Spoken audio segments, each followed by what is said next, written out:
সবাই ভালো আছো তো? আজকে আমি একটা গল্প বলবো, গল্পটা শুনে বলবে কেমন হয়েছে। ভালো থাকবে আর খুশি খুশি থাকবে। হ্যালো বন্ধুরা, তোমরা সবাই কেমন আছো? আজকে আমি একটা গল্প বলবো। গল্পের নাম বানর ও ছয় রাজপুত্র। এক রাজার 7 রানী, কিন্তু ছেলে পেলে একটাও নেই। রাজার তাতে বড়ই দুঃখ। তিনি সবাই গিয়ে মাথা গুজে বসে থাকেন। কেউ এলে ভালো করে কথা পর্যন্ত বলেন না। একদিন হয়েছে কি, এক মুনি রাজার সঙ্গে দেখা করতে এসেছেন। মুনি রাজার মুখ ভার দেখে জিজ্ঞাসা করলেন, রাজা, তোমার মুখ যে ভার দেখছি, তোমার কিসের দুঃখ? রাজা বললেন, সে কথা আর কি বলবো মুনি ঠাকুর, আমার রাজ্য ধন লোকজন সবই আছে, কিন্তু আমার যে ছেলেপিলে নেই, আমি মরলে এসব কে দেখবে? মুনি বললেন, এই কথা, আচ্ছা, তোমার কোনো চিন্তা নেই। কাল ভোরে উঠেই তুমি সোজাসুজি উত্তর দিকে চলে যাবে। অনেক দূরে গিয়ে একটা বনের ধারে দেখবে একটা আম গাছ রয়েছে। সেই আম গাছ থেকে 7টি আম এনে তোমার 7 রানীকে বেটে খাইয়ে দিলেই তোমার 7টি ছেলে হবে। কিন্তু খবরদার, আম নিয়ে আসবার সময় পিছনের দিকে তাকিও না যেন। এই কথা বলে মুনি চলে গেলেন। তারপর দিন গেল, রাত গেল, ক্রমে রাত শেষে ভোর হলো। তখন রাজামশাই তাড়াতাড়ি বিছানা থেকে উঠে রাজপথে নেমে সোজাসুজি উত্তর দিকে চলতে লাগলেন। যেতে যেতে অনেক দূরে গিয়ে তিনি দেখলেন সত্যি সত্যি বনের ধারে একটা আম গাছ আছে। তাতে পাকা 7টি আমও দেখতে পাওয়া যাচ্ছে। সেই বনে তিনি কতবার শিকার করতে এসেছেন, কিন্তু আম গাছে কখনো দেখতে পাননি। যাই হোক, তিনি তাড়াতাড়ি সেই গাছে উঠে আম 7টি পেড়ে নিয়ে রাজপ্রাসাদের উদ্দেশ্যে রওনা হলেন। খানিক দূরে যেতে না যেতেই শুনলেন কে যেন পিছন থেকে তাকে ডাকছে, ওগো রাজা, ফিরে যাও, আরও আম নিয়ে যাও। মুনি যে সাবধান করে দিয়েছিলেন সে কথা রাজার মনে ছিল না। তিনি পিছন থেকে ডাক শুনেই ফিরে তাকিয়েছেন, আর অমনি আমগুলো তার হাত থেকে ছুটে গিয়ে আবার গাছে ঝুলতে লেগেছে। কাজে রাজামশাইকে আবার গিয়ে গাছে উঠে আমগুলি পেড়ে আনতে হলো। এবার আর তিনি কিছুতেই মুনির কথা ভুললেন না। তিনি চলে আসবার সময় পিছন থেকে তাকে এরকম করে ডাকতে লাগলো, চোর চোর বলে কত গাল দিল। রাজামশাই তাতে কান না দিয়ে ঘোড়া নিয়ে বোঁ বোঁ করে রাজপ্রাসাদের দিকে ছুটলেন। ফিরে এসে রানীদের হাতে 7টি আম দিয়ে রাজামশাই বললেন, তোমরা 7 জনে এই 7টি আম খাও। ছোট রানী তখন সেখানে ছিলেন না। বড় রানী 6 জন মিলে তাকে কিছু না বলেই সব আম খেয়ে ফেললেন। ছোট রানী এর কিছুই জানতে পারলে না, কিন্তু তার দাসী সব দেখলো। বড় রানীদের খাওয়া হয়ে গেলে সে আমের ছালগুলি চুপি চুপি কুড়িয়ে নিয়ে গেল। সেই ছালগুলো ধুয়ে বেটে ছোট রানীর হাতে দিয়ে বলল, মা, এই ওষুধটা খাও, তোমার ভালো হবে। ওষুধ খেতে হয়, তাই ছোট রানী আর কোনো কথা না বলে সেটা খেয়ে ফেললেন। তারপর বড় রানীদের সকলে এক একটি সুন্দর খোকা হলো। রাজা তাতে খুশি হয়ে ধুমধাম আর গান বাজনা করালেন। ছোট রানীর একটা খোকা হলো, কিন্তু সেটা হলো বানর। বানর দেখে রাজা চটে গিয়ে ছোট রানীকে বাড়ি থেকে তাড়িয়ে দিলেন। দেশের লোকের তাতে বড়ই দুঃখ হলো। তারা একটা কুঁড়ে ঘর বেঁধে ছোট রানীকে বলল, মা, তুমি এখানেই থাকো। সেখানেই ছোট রানী থাকে। বানরটি সেখানে থেকে দিন দিন বড় হচ্ছে। সে মানুষের মতো কথা কয়, আর তার এমনি বুদ্ধি যে কোনো কথা তাকে শিখিয়ে দিতে হয় না। যখন যে কাজের দরকার অমনি সে তা করে। সারাদিন সে গাছে গাছে ঘুরে বেড়ায়, যে ফল দেখে তাই খায়।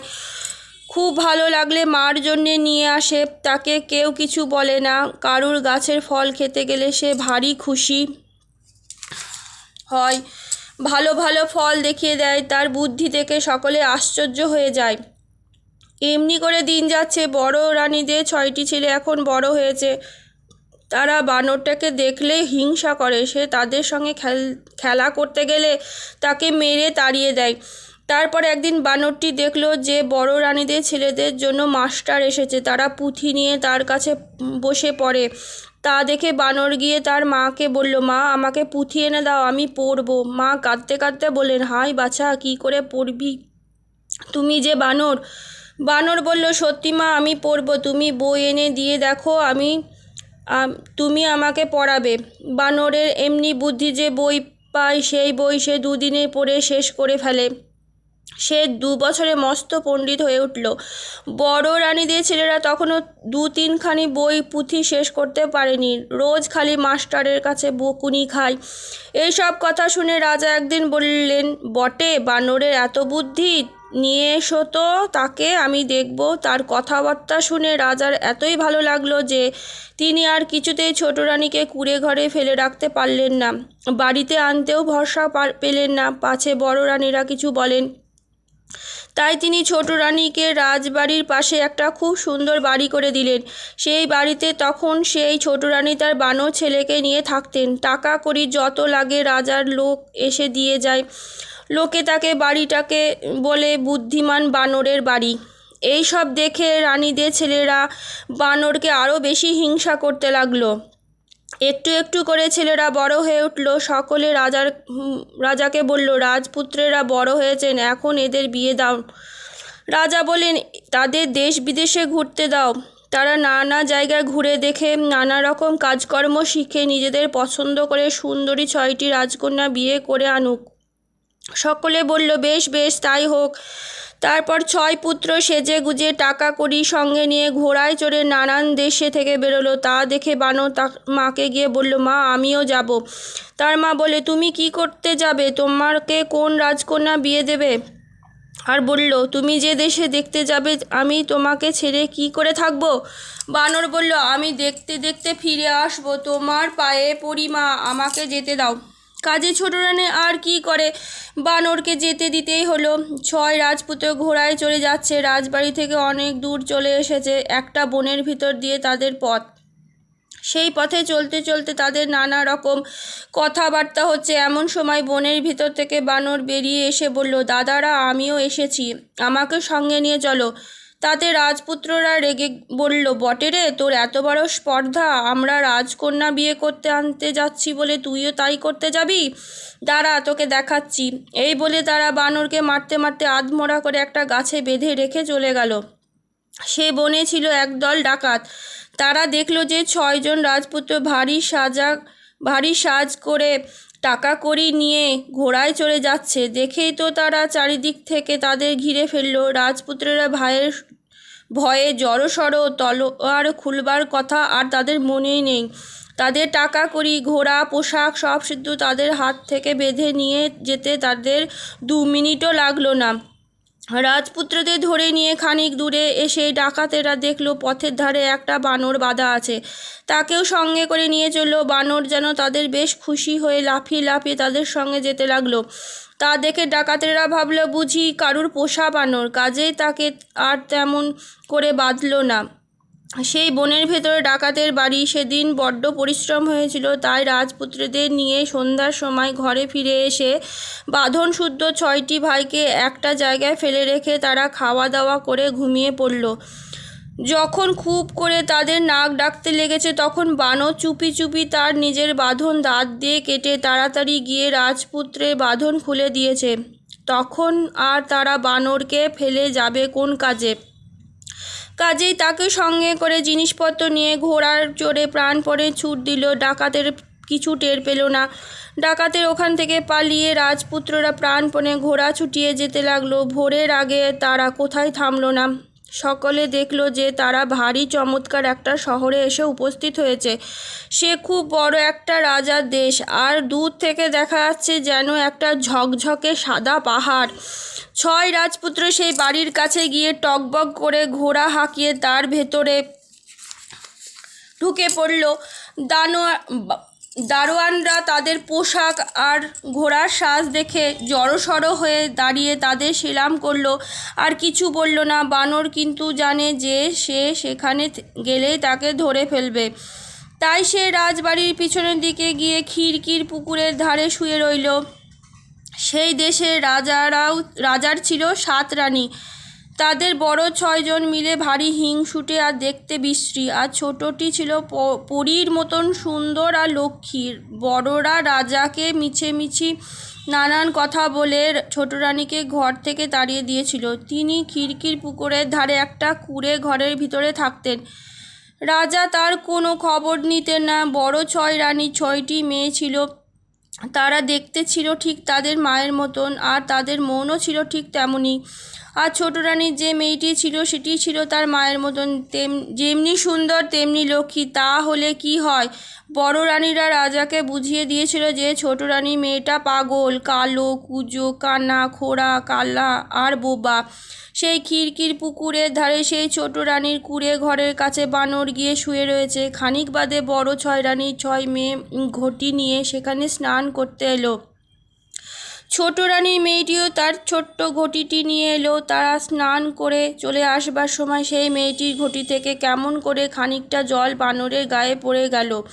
অমনি বড় ছয় রানীর ছয় মেয়ে হাততালি দিয়ে চেঁচিয়ে বলতে লাগলো, ও মা দে, তোমরা দেখবে এসো, ছোট রানীর মেয়ে বানরটাকে বিয়ে করেছে। বড় রানীরা তা শুনে ছুটে এসে দেখতে লাগলো, তাই তো ছোট রানীর মেয়ে বানরটাকে বিয়ে করেছে। সেই খবর তখন তারা রাজার কাছে পাঠিয়ে দিল। দেশের সকল লোক রাজার সভায় বসে শুনল যে ছোট রানীর মেয়ের একটা বানরের সঙ্গে বিয়ে হয়েছে। ছোট রানীর মনে যে কি কষ্ট হলো তা আর কি বলবো। তিনি খাওয়া দাওয়া ছেড়ে দিয়ে মেয়েটিকে বুকে নিয়ে মাটিতে পড়ে কাঁদতে লাগলো। তা দেখে বানর তাদের ঘরের দরজায় এসে বাইরে থেকে হাত জোড় করে বলল, মা, আপনি কাঁদবেন না, ভগবান ভালোই করেন, এ থেকে আপনাদের ভালো হতে পারে। বানরকে মানুষের মতো কথা কইতে দেখে রানী উঠে বসলেন। তার মনের দুঃখ যেন কোথায় চলে গেল। সেই থেকে বানর তার ঘরের কাছে গাছের উপরে থাকে আর প্রাণপণে তার সেবা করে। রানী যখন শুনলেন যে সে রাজপুত্র, সে যে বানর, সে কথা তিনি ভুলেই গেলেন। তার মনে হলো যে এমন ভালো আর বুদ্ধিমান লোক আর কোনো মানুষের ভেতরে নেই। এদিকে হয়েছে কি, সেই ছয় রাজপুত্র রাজার বাড়িতে ঢুকে একবারে তার সভায় এসে হাজির হয়েছে। রাজা দেখেই বুঝতে পেরেছেন এরা রাজপুত্র। তিনি জিজ্ঞাসা করলেন, তোমরা কে? তারপর যখন তাদের পিতার নাম শুনলেন, তারা শুনলেন যে তার বিয়ে করার জন্য রাজকন্যা খুঁজতে বেরিয়েছে। তখন তো আর তার খুশির সীমায় রইল না। তিনি বললেন, বাহ, তোমরা যে আমার বন্ধুর ছেলে, বেশ হলো, আমার ছয় মেয়ে তোমার ছয়জনে বিয়ে করবে। ঠিক এমনি সময় বাড়ির ভেতর থেকে খবর এলো ছোট রানীর মেয়ের একটা বানরের সঙ্গে বিয়ে হয়েছে। রাজপুত্ররা তখন বুঝে নিল যে এ আর কেউ নয়, তাদের ভাই বানর। তাদের মনে যা হিংসে হলো, বানর এসে তাদের আগে রাজার মেয়ে বিয়ে করে ফেললো। লোকে আবার কানাকানি করে বলে যে সে মেয়ে নাকি রাজার ছয় মেয়ের থেকেও ঢের বেশি সুন্দর আর ভালো। এইসব কথা তার যত ভাবে তারা খালি হিংসায় জ্বলে মরে। যাই হোক, রাজার ছয় মেয়ের সঙ্গে তো ছয় জনের বিয়ে হয়ে গেল। তারপর ঝকঝকে ময়ূরপঙ্খী সাজিয়ে ঢাক ঢোল বাজিয়ে তারা রাজকন্যা নিয়ে দেশে চলল। বানরটা একটা ছোট নৌকা করে তার স্ত্রীকে নিয়ে তাদের পিছু পিছু চলেছে। তাকে দেখে ছয় রাজপুত্র রেগে ভূত হয়ে গেছে আর ভাবছে যে একে বউ নিয়ে দেশে পৌঁছাতে দেওয়া যাবে না। কিন্তু ভাই ভাই বলে ভারী আদর দেখাতে লাগলো, যেন তাকে কতই ভালোবাসে। শেষে যখন বাড়ির কাছে এসেছে তখন রাত্রে ঘুমের ভিতরে বেচারা হাত পা বেঁধে তাকে জলে ফেলে দিল। ভাগ্যিস ছোট বউ টের পেয়ে তাড়াতাড়ি একটা বালিশ ফেলে দিয়েছে, আর তাই ধরে খানিক কষ্টের মতন কোনো মতে ডাঙায় উঠল, নইলে সে যাত্রা আর বাঁচার উপায় ছিল না। তারপর সকালবেলায় নৌকা এসে ঘাটে লাগলো। রাজা খবর পেয়ে ছেলে বউদের আদর করে ঘরে নিয়ে এলেন। ছয় ছেলে এসে তাকে প্রণাম করলো। রাজা তাদের জিজ্ঞাসা করলেন, আমার বানর ছেলে কই? তারা বলল, সে জলে ডুবে মারা গিয়েছে। বানর তো মরেনি, সে নদীর ধারে ধারে তাদের আগেই ঘাটে এসে গাছের আড়ালে লুকিয়েছিল। ওরা জানে সে জলে ডুবে মারা গেছে। বলতেই বানর আড়াল থেকে বেরিয়ে এসে রাজাকে প্রণাম করে বলল, আমি মরিনি বাবা, ওরা আমার হাত পা বেঁধে রেখে জলে ফেলে দিয়েছিল, আমি অনেক কষ্টে বেঁচে এসেছি। তখন তো রাজপুত্রের মুখ চুন। রাজা ভয়ানক রেগে তাদের বলল, বটে, তোদের এই কাজ, দূর হ তোরা আমার দেশ থেকে, আমি আর তোদের মুখ দেখব না। এই বলে দুষ্ট ছেলেদেরকে তাড়িয়ে দিয়ে রাজা আদরের সঙ্গে বানর আর ছোট বউকে ঘরে নিয়ে এলেন। বানরের মা ছেলেকে ফিরে পেয়ে এমন সুন্দর লক্ষ্মী বৌমা পেয়ে যে কত খুশি হলেন। তারপর খুব সুখে তাদের দিন কাটতে লাগলো। এর মধ্যে হয়েছে কি, বৌমা দেখলেন যে বানর শুধু দিনের বেলায় বানর সেজে বেড়ায়, রাত্রে সে বানর ছাল খুলে ফেলে দেবতার মতন সুন্দর মানুষ হয়। এই কথা তিনি ছোট রানীকে বললেন। ছোট রানী আবার রাজাকে জানালেন। রাজা তো শুনে ভারী আশ্চর্য হয়ে বৌমা, তুমি এক কাজ করো, আজ রাতে যখন সে বানরের ছাল খুলে ঘুমাবে তখন তুমি সেই ছালটিকে পুড়িয়ে ফেলবে। সেদিন বানরের শোবার ঘরে পাশের ঘরে মস্ত আগুন জ্বেলে রাখা হলো। বানর তা জানতে পারল না। তারপর রাতে সেই ছাল খুলে রেখে সে ঘুমিয়েছে। অমনি রাজকন্যা চুপি চুপি নিয়ে সেটাকে সেই আগুনে ফেলে দিয়েছে। সকালে বানর উঠে দেখে তার ছাল নেই। তখন সে ধরা পড়ে গিয়ে খুবই ব্যস্ত হলো, কিন্তু ব্যস্ত হলে আর কি হবে, আর বানর হবার জো নেই। দেখতে দেখতে সেই খবর দেশময় ছড়িয়ে পড়ল, আর ছেলে বুড়ো সকলে ছুটে এসে সব দেখে শুনে ধেই ধেই করে নাচতে লাগলো। আজকের মতন গল্প এইটুকুনি। কেমন লাগলো জানাবে। ভালো থাকবে, খুশি খুশি থাকবে আর আনন্দে থাকবে।